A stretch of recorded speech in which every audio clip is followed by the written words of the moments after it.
Сағат таңғы 12 болды. Мен өзімнің ұйқымнан тұрып, көзімді ашып, бүгінгі күнге істейтін пландарымды ойластыра бастадым.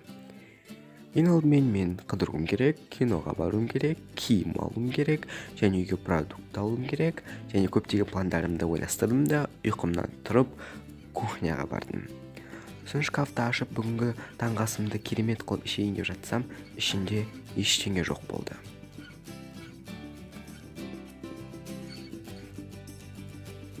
Үйде ештеңе жоқ екенін түсініп, мен өзім бөлмеме барып, қағазға бүгінгі алатын продуктілердің списогін жаздым.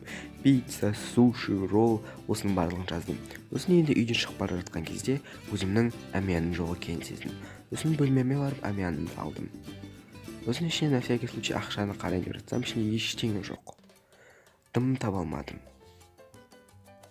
Ішінен небәрі 5-10 теңгелер шықты. Сосын мен ұзақ ойландым, не істерімді білмедім. 1 сағат, 2 сағат, 3 сағат ойландым да, ақыр аяғында бірдеңе істеу керек деп жүрдім. Сосын үйдегі барлық жерді қарайын дедім. Мүмкін тығып қойған ақша бар шығар деп. Кітаптарды аштым, ішінен ештеңе шыққан жоқ. Сосын бір кітапты ашып қалсам, ішінен қағаз шықты. Жұмыс ізде деген. Бірақ мен берілмеймін, мен жұмыс істегім келмейді. Сосын өзімнің 5 жыл ашпаған рюкзагымды диванның астын барлық жерден іздей бастадым.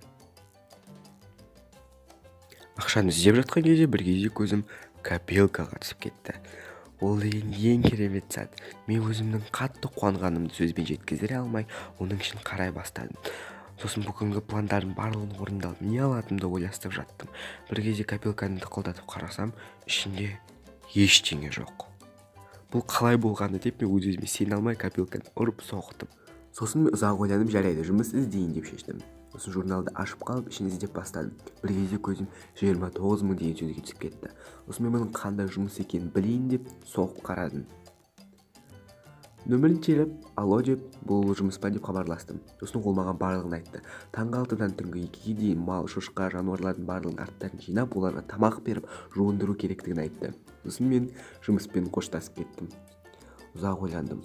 Bir кезде аяқ астынан көзім камераға түсіп кетті.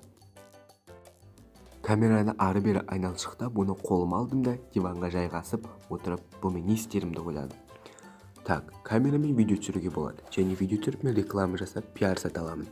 Сондықтан, бірақ атақты болуым үшін маған хайп керек. Мүмкін үстіме ұлттық киімдерді кисем екен. Бірақ ол модадан шығып кетті.